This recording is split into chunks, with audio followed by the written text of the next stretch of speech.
All right, welcome to this episode of the She is Extraordinary podcast. Today, we're addressing a subject that I don't think I've ever talked about before on the show, but it's a biggie, whether you're a corporate exec or an entrepreneur, and that is burnout.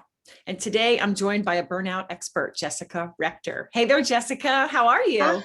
Great. How are you? I am so excited to connect with you on this because I work with women entrepreneurs, and there's a lot of feeling of frustration and lack of energy, and I think that leads to burnout. So I'm so excited. But ladies, let me tell you a little about Jessica. She is on mission to transform lives, and I love that. She's a burnout and mind wellness expert. She is a very sought after keynote speaker. She's the author of 10 books and is, of course, a #1 best-selling author. And prior to becoming this speaker that everyone wants to listen to, she was a #1 sales producer and leader at a Fortune 100 company. So once again, welcome, Jessica. Thank you. Thanks for having me. Oh, wow. I am so excited to talk about burnout, like what it is, the symptoms, strategies to help with it, and how to even prevent it. But first, I didn't tell you about this, but I know you're good on the fly. Okay, I'd love to address a really important topic, especially for ladies, and that is confidence. As I was reading your bio, you talk about how you know firsthand how you've turned self-doubt, second guessing, and questioning into confidence, bigger actions, and massive results. So I would love for you to start the show talking a little bit about that. Sure. So basically what happened was I got pregnant and it was unexpected, not planned. I'd broken up with my boyfriend 3 days before, and then it was like, surprise. And when I told him the news, he said, well, we're going to have to get married because I'm not having a baby out of wedlock. And I said, well, it's a good thing you're not having the baby. And after a few conversations with him, just realized that I wanted more for my life. Like it wasn't a good fit. It wasn't a good match.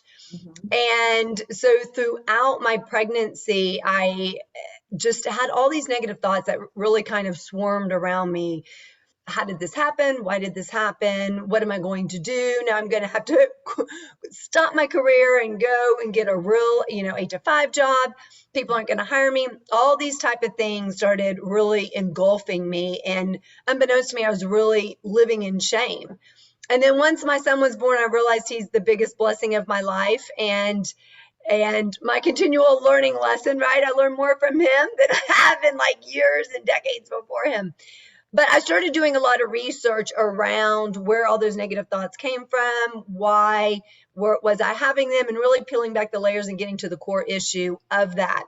And when I was able to do that, I founded a process of identifying those negative thoughts and really turning them into positive action and bigger results. And I think a lot of times what happens is that we get stuck in those negative thoughts, in that negative thinking, and in that pattern of they're not going to hire me, they're not going to like me, what are they going to think about me, say, do, all that stuff. And when we do that, it lowers our confidence the more that we keep telling ourselves those stories that have been on repetition.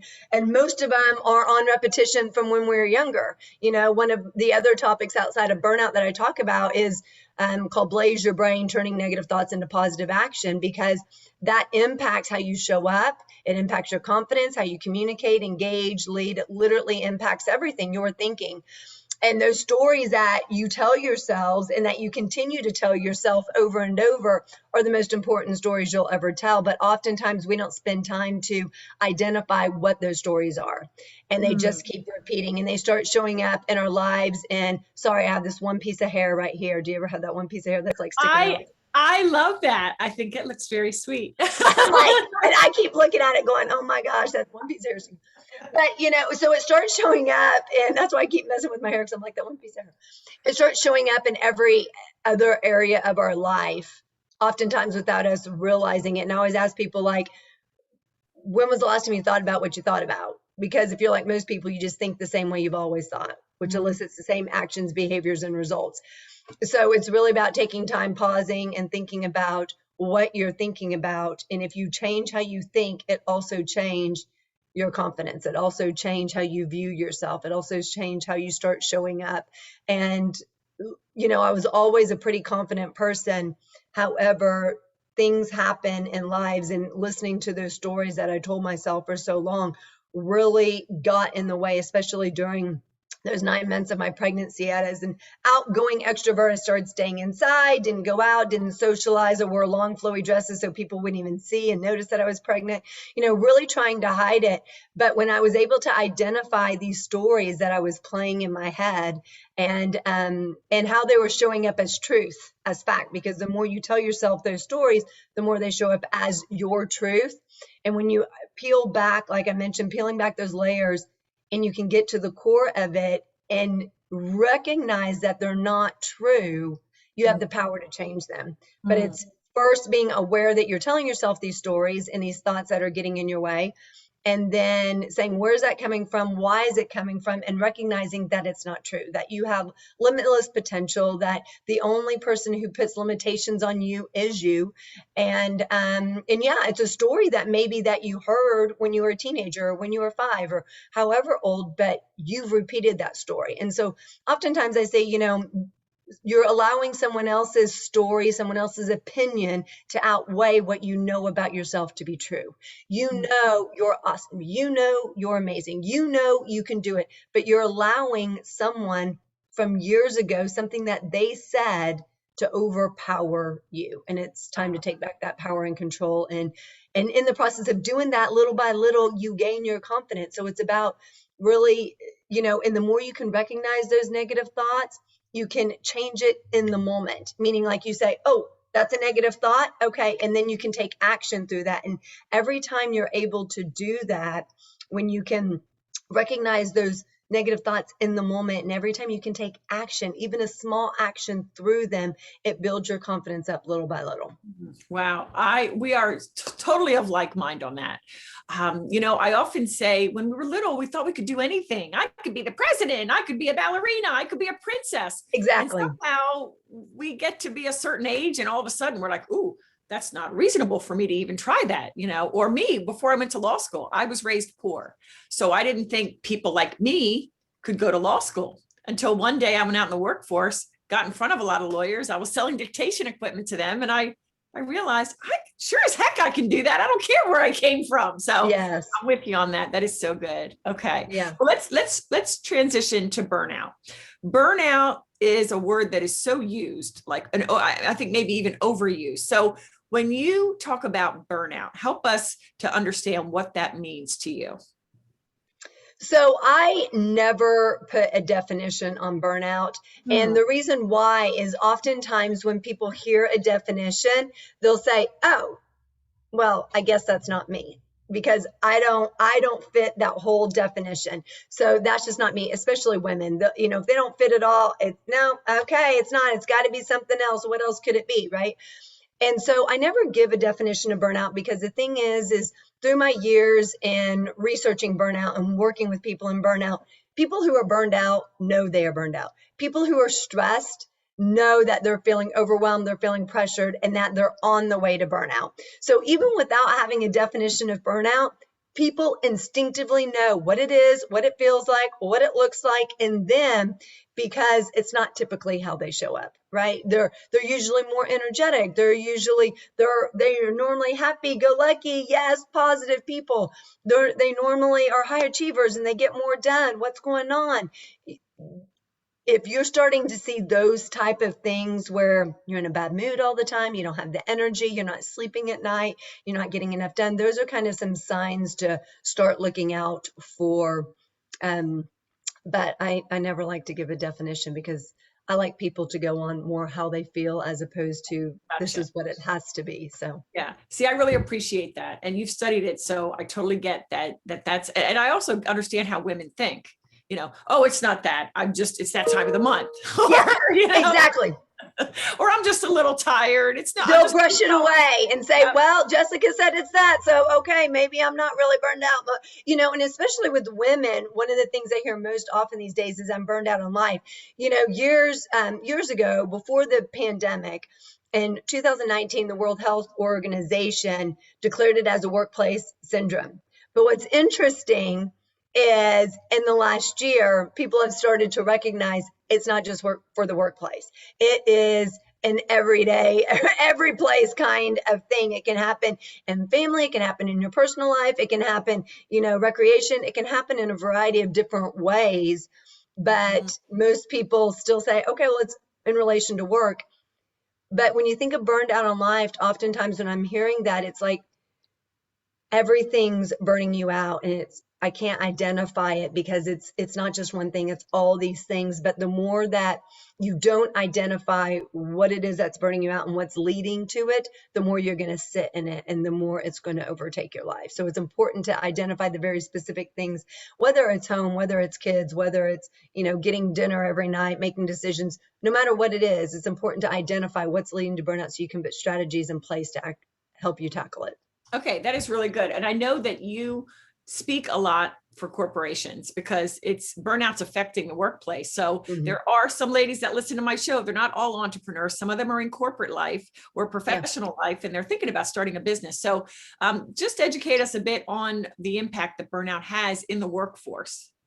Yeah, absolutely. So I speak in corporations, organizations, events. I do long-term programs with organizations, and it's the number one epidemic hitting the workforce. So if you think it's not, like, if you have a team and you're in corporate America and you think, or even in, a private company, if you have a team, it's impacting your team. 79% of the workforce is in burnout. It doesn't discriminate. It hits every job, every industry, every position.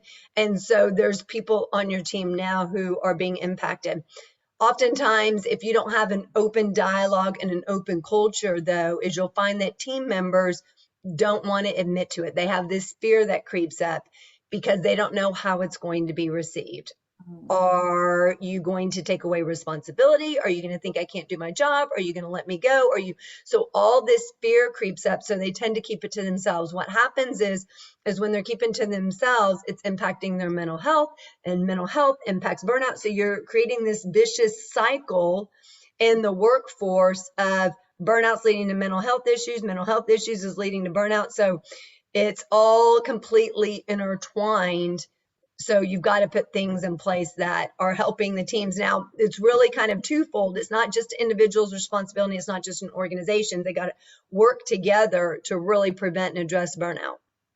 Okay, and I want to address that in one moment. But I also think that as you're talking, and as the women I work with are entrepreneurs, many have six-figure, multi-six-figure, and they're telling me they're stressed. And they may or may not use the word burned out, but I can see how that same cycle would apply, especially for those that are on have a lean team. And so they're doing too much. So let's talk about strategies to help with burnout. So first of all, the first thing is to identify what exactly is leading to your burnout. Oftentimes you've got to peel back and get to the root cause of what's really going on. And oftentimes the root cause isn't what you think it is. That's where someone like me comes in to help do a diagnostic and assessment to find out what that root cause is. And, or root cause. I say it a little bit different in case you're like, what's that? root cause of what it is.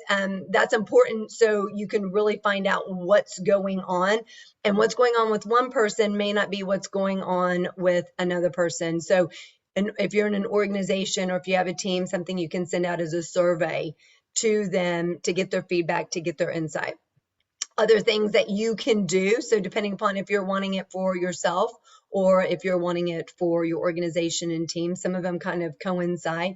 One of the things that you can do, a strategy to help you with burnout, is to put yourself on your plate, which you hear of that a lot of times. But if you think of, and I don't have them near me right now, but if you think of like this is your plate, you have all these balls that are on your plate. So you have family, you have illness, you have your team, maybe financial issues or budgets at work or more work that you've got to get done in less time, less resources, all these things. But every time I ask people that, no one ever says themselves, right? They don't ever put themselves on the plate. And so you have all these other things you're trying to juggling, things you're trying to do and take care of, but you're nowhere on your plate. So the first thing is to start putting yourself on the plate. What does that look like? What does that mean? How can you start taking better care of yourself? It's not a luxury, it's a necessity, because you can't keep doing, being, and going without taking care of yourself. Think of it as a car that overheats, right? If you're not refueling and refilling that car, checking in to make sure it's got gas, to make sure that it's got water, it's going to overheat or you're going to run out of gas. It's the exact same concept. If you're not checking in, if you're not pausing, stopping just for a brief moment and say, how am I doing? How am I feeling? Right? You can do a 2-word check-in with yourself, 2 words of how you're feeling. Happy and excited, stressed and sad, timid and anxious. It's also something that you can do with your team. It takes just a few minutes, but it also allows you to check in with other people, colleagues, friends, family members, and just letting people stop and pause, because most of the time, from the minute you get up in the day to the minute you go to bed, you're going, you're doing, you're being, you're constantly, and you're not pausing to even check in and say, hey, how am I feeling? How am I doing? How am I showing up? Do I need to be more present? Those type of things. So, and then if somebody gives you red flags like stressed and sad, anxious and timid, stuff like that, you can follow up with them to have a conversation at a later date to say, talk to me, Goose, what's going on? You said stressed and sad. I'm here to help. How can I help? And then also make sure that you're creating better boundaries in your life. A lot of times, if you're working from home these days, especially in the last 18 months, when you're working from home, people are having problems turning off work, meaning they're picking up the phone at 7 o'clock at night, answering emails at 10:30. Everything's got to be done now, or it's an emergency, or it's urgent. I got to respond. I got to talk to him. And they're not giving themselves permission to say, no, this is my time. I got to eat. I got to spend with family. Make sure you're creating those boundaries in your life. And then also, there's a couple other quick things, making sure that you're educating others around you. If you have a team, making sure you're educating them on burnout, making sure that they're aware of things that can lead to burnout, bringing in a burnout program or someone like a consultant or someone to help you around burnout, because it's not just a one and done. It's not going to stay just compartmentalized. It'll trickle over into other areas of your life. So it's important to have something long-term in place. And then also, when you feel the most stressed, when you feel the most burned out, when you feel the most overwhelmed, the number one thing you take out of your day is fun. So it's important to schedule more fun. And it's not something you can say, oh, yes, Jessica, I'm going to have more fun. You literally have to schedule it, because you will get so busy in your day and you will forget to have fun. And the day will be done and you'll realize I didn't have fun. So just like you schedule lunch, and if you don't schedule lunch, like you need time to eat, not time to eat and work at the same time, time to just eat, time to recharge, time to re-energize.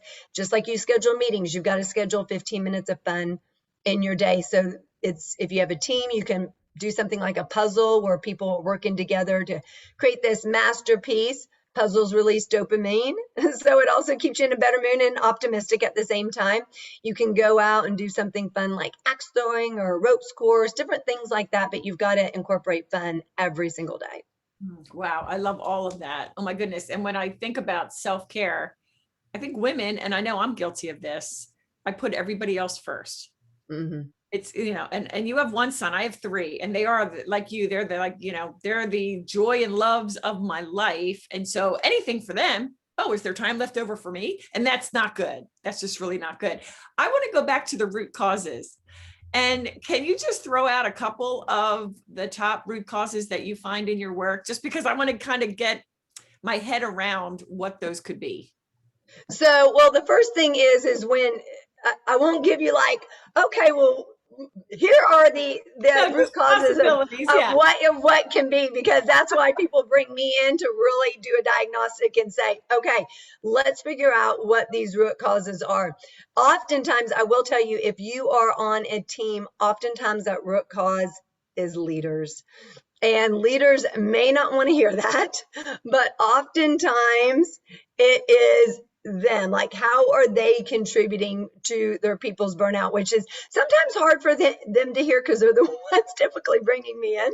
But it's also, you have to look at how you're playing a role in burnout. So I put up a post recently asking a question like, who's responsible for burnout? Is it organizations or is it individuals? And it was funny because most people said organizations, but it is in fact both people, right? Because there's really three components to burnout: your habits, environment, and culture. And so, but you can be doing everything as an organization. You have great environment, amazing culture, but then if an individual habits are not on track, then they're going to be burned out, meaning that they're not getting quality sleep, or they're not sleeping through the night. They insist on staying late to get work done. They're not taking PTO, even though your organization offers unlimited PTO.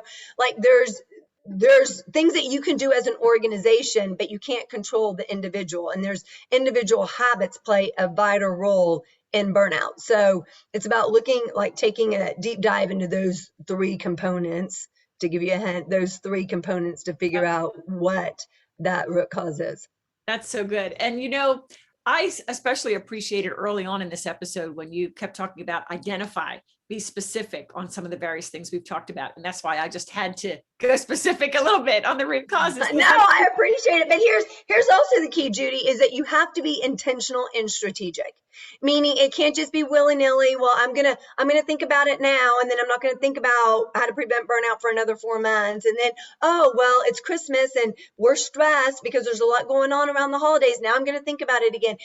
You have to be intentional with it every single day. Typically, burnout's a slow creeper, meaning that it happens over the course of time. But in the last 18 months, with so many changes being thrust upon people in so many different ways, burnout happened very, very quickly. But if you're not putting anything in place to help you prevent it, or if you're in it to help you get through it, you will continue to stay in it. And the longer you're in it, the harder it is to get out of. Wow. That's a convicting sentence right there. That's a convicting thought. Like, if we don't take care of ourselves and identify these root causes and fix them as best we can, then it's going to be harder. Okay. That just makes me more excited to say, okay, anyone out there, yeah, be honest with yourself. Okay. And be real with yourself and say, okay, what is this? What is really the root of this issue? Okay. So how about this one? What are some misconceptions out there around this idea of burnout? So one of them is that you have to hate your job in order to get burnout, and you can love your job and still get burned out. So again, if you can love what you do, but maybe your leader is not on track, or your leader isn't identifying that burnout is even an issue, they're ignoring the problem. They're thinking, can't happen here. We have a great culture. We have a great environment. We give our people everything they need. Well, they're not taking into consideration that person, when they leave work, they have other things that go on. Maybe you're piling more work on them. The deadlines are tighter. You're expecting them to do the job of 2 people. So there's things like that, right? You can still love your job and still be burned out. And then vacation will cure burnout.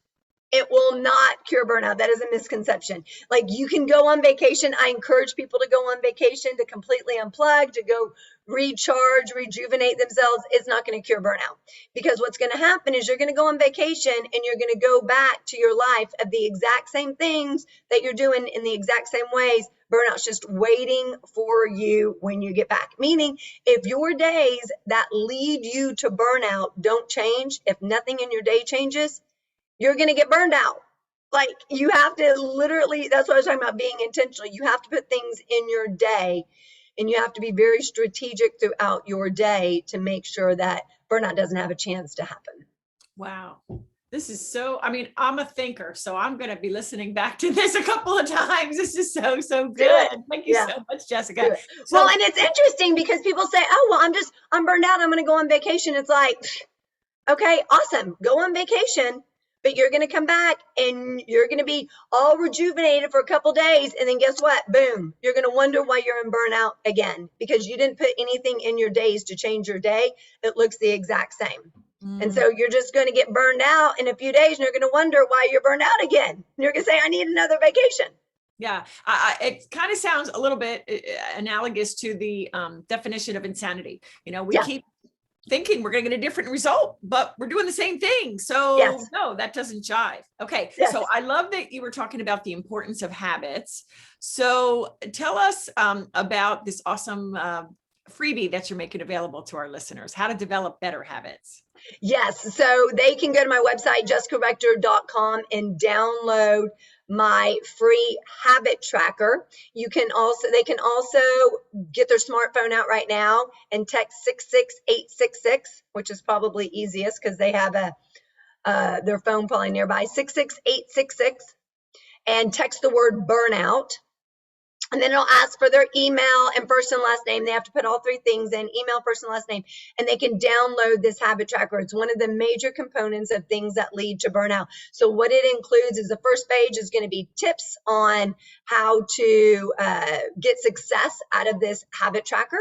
And then the second page is a list of all different habits that lead to really great things, and habits that you can implement in your life. And then there's several pages of blank pages for you to put in the good habits in your life that you have that are working well for you, and then maybe taking one or two from the list that I've shared and kind of creating your own habit tracker. But here's the caveat: I encourage you not to implement all of the habits that I have listed all at once, because that will be overwhelming, stressful, and lead you to burnout. And that's the exact opposite thing that we want to do, because you're not going to implement any of them if it's too hard. Here's 20 things, go and implement them. You're not going to do that. It sounds too hard. So just implement one, maybe two. And once you have those down and you do those consistently, then you can implement another one. But we want to make it super, super easy for you. Okay, that's great. And I'm going to leave all that information in the show notes as well. Thank you so much. My last question is this. Yes. This is called the She Is Extraordinary podcast. So I would love for you to share with our listeners an extraordinary woman in your life and tell us why she's extraordinary. Ooh, put me on the spot. I did not, it's very interesting, and I hate not to answer that question. But I don't have an extraordinary woman in my life. I have an extraordinary man in my life, and he's my 8-year-old son. And the reason why I say that is because in 8 years, I've learned more from him than I've learned from any other individual in my life. And I believe, like, women can be extraordinary, men can be extraordinary, grandparents can be extraordinary, kids can be extraordinary. But I've learned so much from him, and if we're open to learning, there's so many people that can teach us things, no matter their gender, right? They can teach us so many things. And I think for me, being open to receiving what he's teaching me has greatly changed my life. And it's the small things, like him wanting to go down a hill, and he says, "Mommy, you go first." And I said, "You've never asked me to go first on anything." That's what I say. But you go first. If it works for you, then I'll do it. But I knew I had to do it in order for him to do it. And it was scary when I got to the top and we were on our bikes going down it. And it was scary, but I did it. I had all those negative thoughts come in, and I took action through those negative thoughts. And then he went and did it, but he pushed me and help me up level my comfort zone by doing that, building my confidence along the way, right?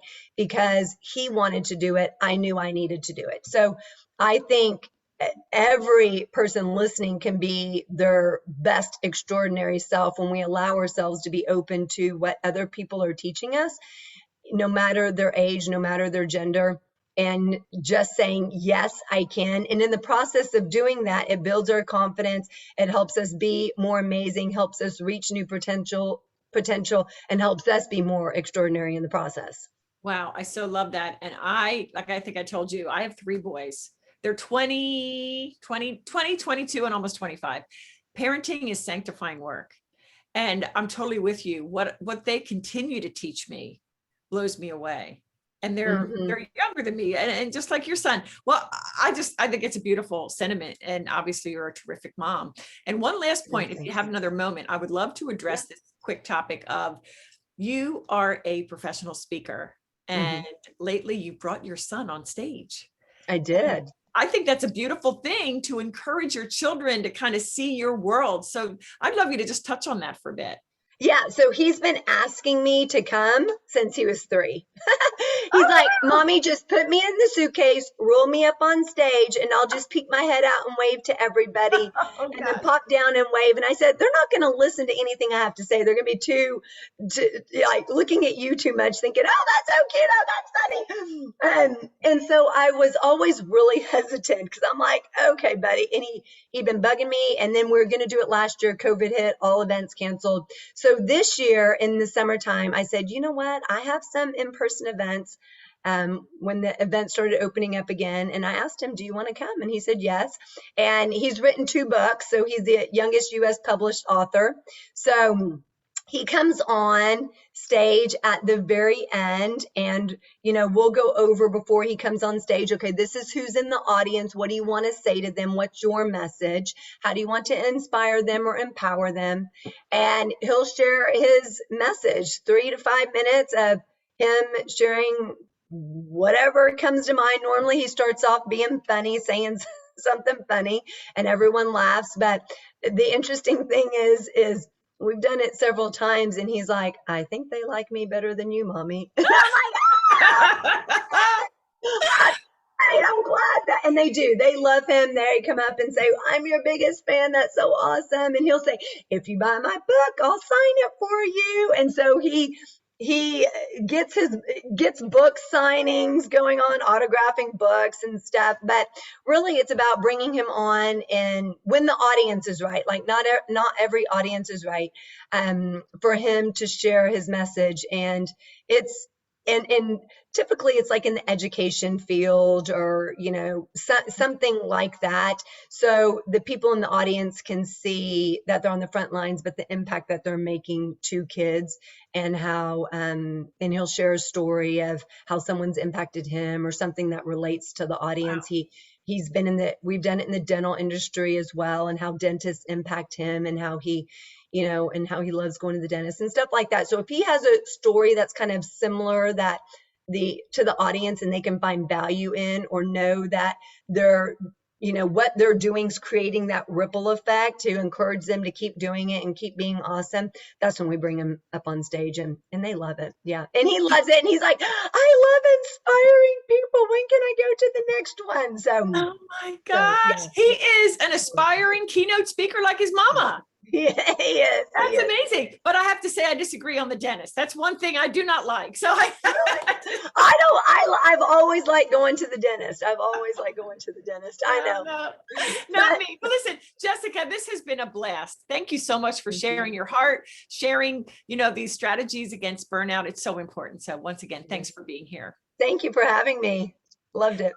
All right. Well, ladies, thank you for listening. And if you've enjoyed this episode, please take a moment, leave a rating and a review. It is so important and helps us to get higher in the ranks. Let us know what you think. And if you have a guest you'd like to have appear on the show, just reach out. You can be reached at Judy Weber Co, wherever you are. So once again, thank you for watching, ladies, and we'll see you next time.